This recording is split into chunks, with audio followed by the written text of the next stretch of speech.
Running a business is hard. It honestly takes a lot out of you. There's always paperwork to be done, bills to pay, orders to make, and customers to please. It's a non-stop dribble of work that threatens to destroy everything you've worked so hard to do if you don't do it correctly. It sucks, but I do it anyways. Back in the early days of the business, I actually enjoyed it. But now, the business seems to have taken over my life, always demanding constant attention. And so, when someone has the audacity to leave a bad review, it really makes my head boil. All this time and effort spent making and shipping my product directly to you, and you deem it necessary to slander my page with a negative review? Absolutely horrendous. I had one such customer a couple of days ago.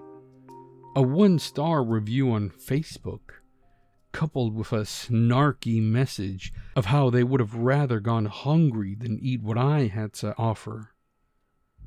So I did the one thing any sane business owner looking to get ahead in the game would do, and researched the negative reviewer's Facebook profile. It had their first name, the university they went to, and a friend commenting on a picture of where they lived. And that was just the readily available information I found. Honestly, some people make it too easy. I baked a dozen cookies and a few muffins, perfectly replicating the reviewer's order, and made my way to their address. The drive was about an hour long, and I ended up in a small suburban town. After another 5 minutes, I was in front of the customer's door, cookie box in hand. I knocked. A short, balding man opened the door. He was dressed in a stained shirt and baggy sweatpants. He looked at me questioningly. I held out the box. "Good morning, sir," I said cheerfully.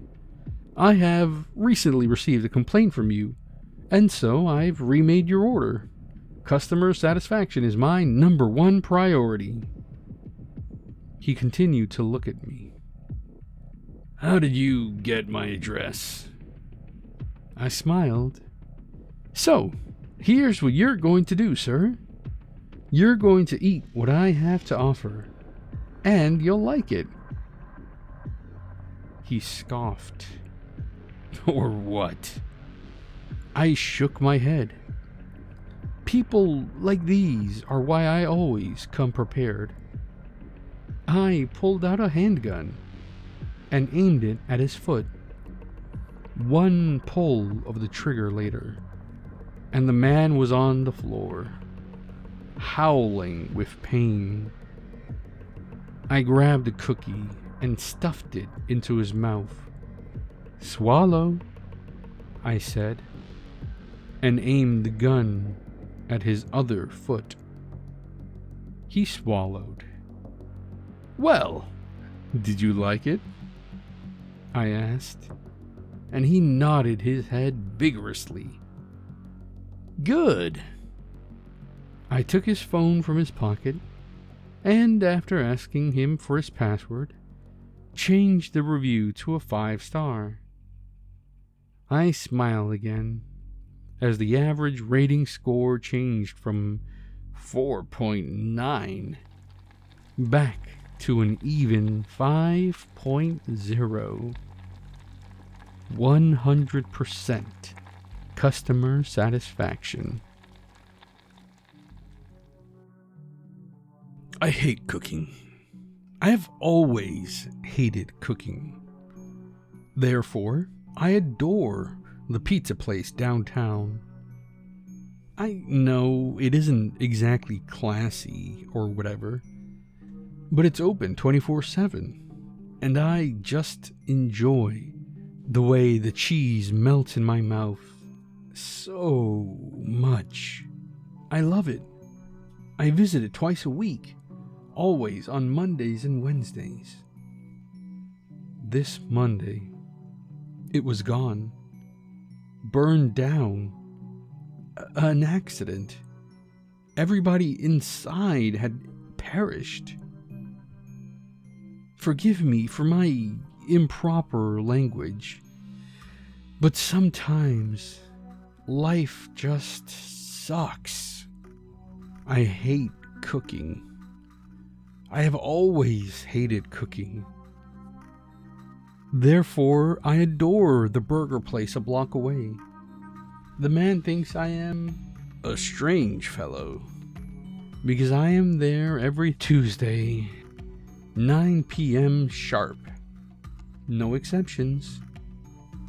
But he asks me about my day, and he calls me mate. And he knows my order by heart. I love him. This Tuesday, he was gone. The place burned down as well, but not as good as the pizza place. This time, the remains of the people were identifiable. I found the man immediately. I sniffed him, and then I looked to the sky and cursed the gods for doing this to me once again. The corpse was too burned for normal people to tell, but you see, I can tell. I can always tell. I can smell it. Every last drop of blood had been sucked from his veins. I went home and started my preparations. There are only two things I hate in this world: cooking and Balthazar. Yes, I know what you will say. But how can you and Balthazar hate each other? You're both such charismatic, classy, good-looking fellas, and blah blah blah blah blah blah blah. Well, I, for one, despise Balthazar because I despise cowards. People who hide in the shadows instead of challenging a man to a proper duel when they have an issue with him. Balthazar, on the other hand, is very convinced that I am the coward. He despises me because I live my life like a normal person instead of, well, hiding in the shadows properly. But instead of dueling me for it, he simply tortures me from a distance whenever he can find me. I only go out at night. He only goes out to feast on the innocent, and I need to find a way to stop him. Because I hate killing, and I have always hated killing. Therefore, I adore the hospital next to my mansion. I visit it daily. I generously compensate the nice lady for all the delicious blood she hands me. After my meals, I stand outside and smoke my pipe, chatting with some poor lung cancer patient who just cannot quit. I like how the lights of the hospital illuminate the night. A house full of life and death, and people who try to make the world better. I love it, and I will protect it. I will not let Balthazar blow up my favorite restaurant. I've always been a creature of the night. Some people are driven by the sun, but I've always felt that the world only makes sense when the rest of the population is dreaming. That's why I took the job at the Rusty Anchor, a 24-hour diner tucked into a jagged corner of the industrial district in Gary, Indiana. It was the kind of place where the air always felt heavy, with the smell of old fry oil and the distant, rhythmic clanging of the steel mills. My co-workers were ghosts in their own right.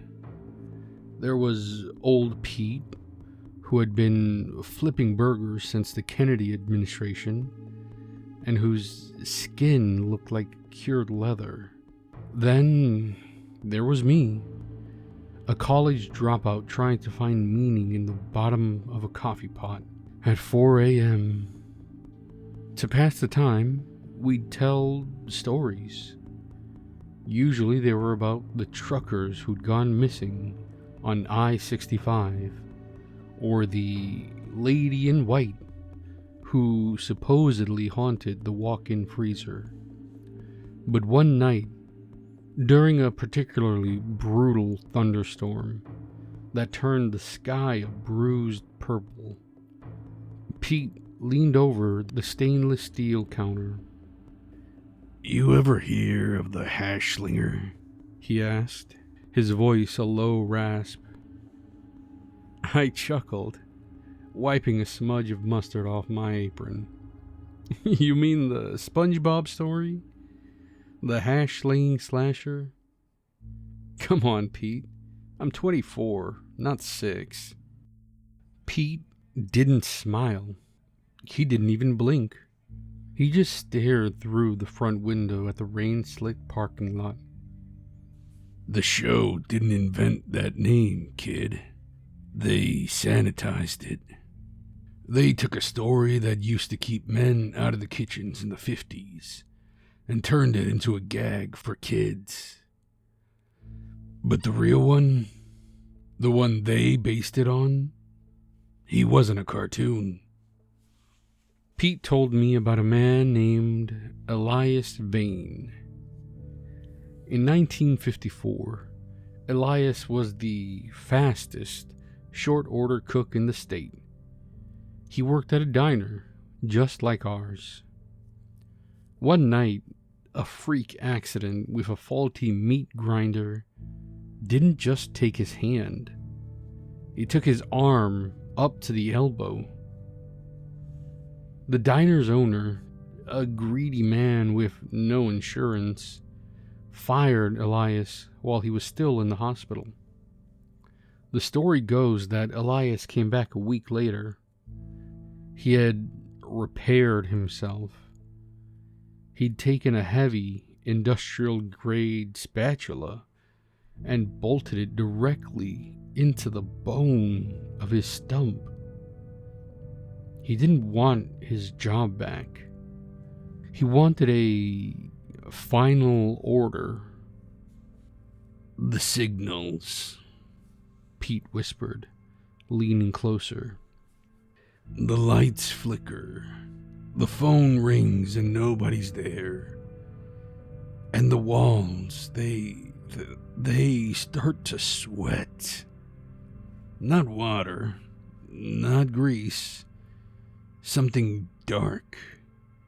Something that smells like the grave." I laughed it off. I had to. If I didn't, the shadows in the corner of the diner would have started to look too much like a tall man in a chef's hat. 2 weeks later, Pete didn't show up for his shift. It wasn't like him. Pete was the kind of man who would show up even if he were dead. I was left alone to man the grill. The diner was empty, save for a single flickering neon sign that buzzed like a trapped hornet. At 3 a.m., the atmosphere changed. The air became thick, almost pressurized. I felt a pop in my ears, the way you do when you're descending in an airplane. I looked at the clock. The second hand wasn't moving. It was twitching. Back and forth, as if time itself were trying to move forward, but was being snagged on something. Then the lights began to flicker. It wasn't a power surge. It was rhythmic. On, off, long pause. On, off. It felt like a heartbeat. I walked over to the fuse box, my heart hammering against my ribs. "Just old wiring," I muttered. "Gary has terrible infrastructure. It's just a storm." But there was no storm. Outside, the air was dead still.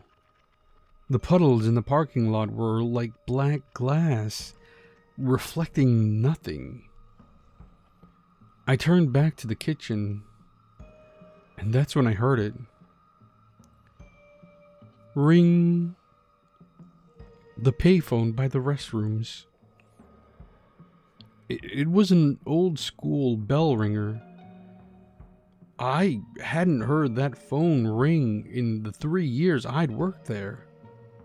Most people didn't even know it worked. I walked toward it, my boots sticking to the floor. The linoleum felt soft, like I was walking on something organic.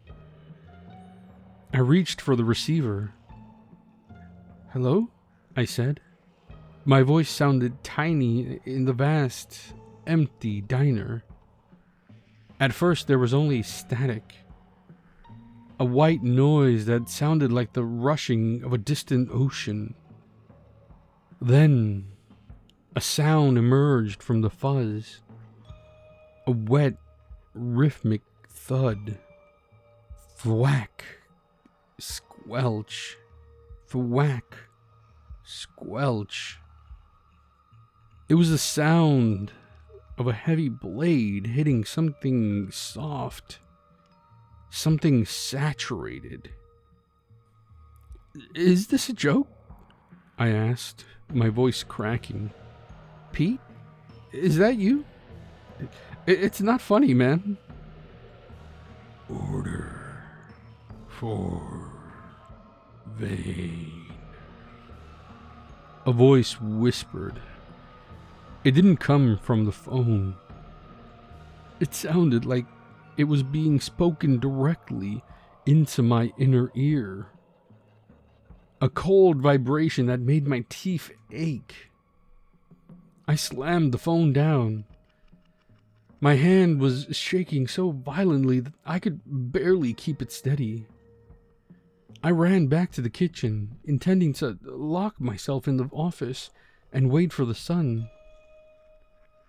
But when I reached the grill, I stopped dead. The walls, the white subway tiles were weeping. A thick, dark green sludge was oozing from the grout. It didn't drip like water. It pulsed, moving in waves down the wall. It smelled like a mixture of copper, burnt hair, and the stagnant water you find at the bottom of a dumpster. The third signal. I backed away from the grill, my voice coming in short, ragged gasps. I looked toward the front windows, praying to see a police car, a truck, or even a stray dog. anything that belonged to the world I knew. Instead, I saw the bus. It shouldn't have been there.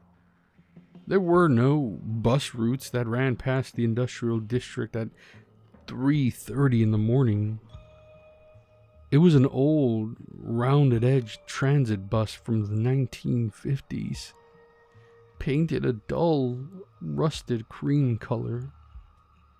The windows were opaque, covered in a layer of grime so thick it looked like skin. The bus didn't have a driver. It drifted into the parking lot without the sound of an engine, stopping perfectly in front of the diner doors. The doors of the bus hissed open.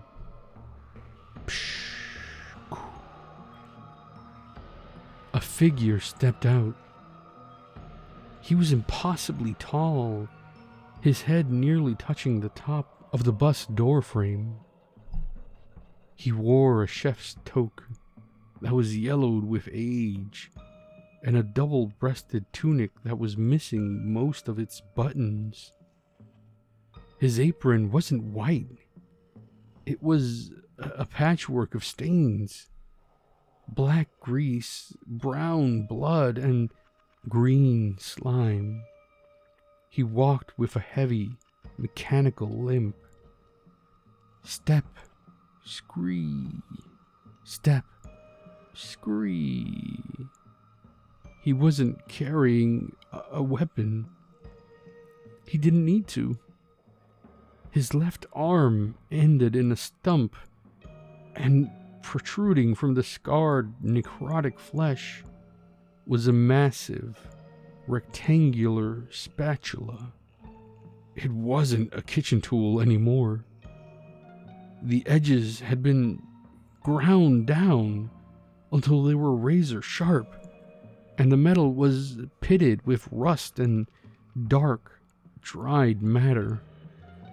He pushed through the front doors of the diner. The bell above the door didn't chime. It let out a dull, dead clunk. I scrambled behind the counter, grabbing the largest carving knife we had. "Stay back!" I yelled. "I have a weapon. I'll call the cops." The figure didn't stop. He didn't even acknowledge me. He walked straight to the grill. He moved with a terrifying, jerky motion, like a marionette being operated by a drunkard. He reached out with his hand, the spatula, and scraped the flat-top grill. The sound was deafening, a high-pitched metallic shriek that made my ears bleed. He wasn't cleaning it. He was preparing it. He turned his head toward me. He didn't have eyes. Where the sockets should have been, there were only two deep, puckered scars. His mouth was a jagged, horizontal line that didn't seem to have lips. "Shift change," he rasped. I realized then that the slasher wasn't here to kill me. Not in the traditional sense. He reached into the pocket of his filthy apron and pulled out a stack of order tickets. He began to skewer them onto the order rail, one by one. Thousands of them. They weren't made of paper. They looked like dried skin, translucent and brittle. "What do you want?" I cried, cornered against the industrial fridge. He pointed the rusted spatula at me. "You work the graveyard shift." The world around me began to dissolve. The diner walls faded away, replaced by an infinite, dark kitchen that stretched into the void. There were millions of grills, millions of fryers, all manned by silent, tall figures in stained white hats. The smell of burning meat was overwhelming. I looked down at my own hand. My left hand was beginning to turn a sickly, translucent gray. The skin was tightening, the bones underneath shifting and cracking. I felt a white-hot pain in my wrist, as if a saw were slowly working its way through the marrow. "No!" I screamed, swinging the carving knife at the figure. The blade passed through him, as if he were made of smoke. He lunged forward, surprisingly fast, and pressed the flat of his spatula hand against my chest. It was the coldest thing I had ever felt. It felt like my heart had been dipped in liquid nitrogen. My vision began to blur. The blue light of the diner replaced by the flickering red glow of 1,000 distant grills. I woke up on the floor of the diner at 6 a.m. The sun was coming up over the steel mills, painting the sky in shades of orange and pink. The morning cook, a woman named Sarah, was shaking my shoulder. "Hey, wake up! Did you pull an all-nighter on the floor?" she asked, laughing. "This place is a mess. What happened to the grill?" I sat up, my head spinning. I looked at the grill.